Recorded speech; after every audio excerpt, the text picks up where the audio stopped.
Apa mga tawo, apa.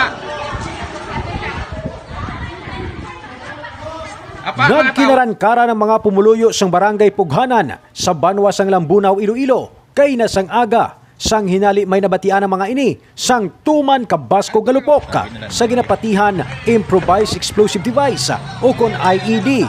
Bangod sini, madasig nga nagresponde ang mga katapo sang militar sa nasambitan nga lugar. Agod isikyara ang seguridad sa mga pumuluyo. Samtang pirason si Police Senior Master Sergeant Christopher Los Bañez matapos ang paglupok sa ginapatihan IED nga halin sa ginaligar nga mga miyembro sang New People's Army.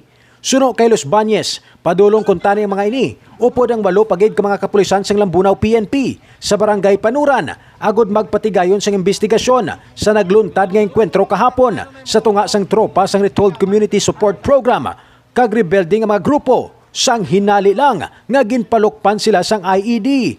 Harassment kapon. Ti pag naog mo sa tiyak to before may saka. Gusto na pa mito kakawad. Gambal niya kumpiyansa man kay may army sa baw. Nagdayon kami, nagdiretso kami. Wala isa to diyan bul. Pero award mga siguro mga 3 minutes pag dulhog namon. Naglupok yan no. May naglupok, wala ko idea kung landmine. Nakaangkon sang pila sa kamot ang pulis apang yara sa karon sa Mayo nga kahimtangan. Samtang nagapadayo naman sa karon ang clearing operation sang tropa sang gobyerno sa lugar.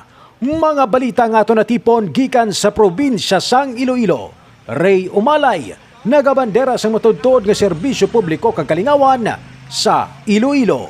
Radyo Bandera.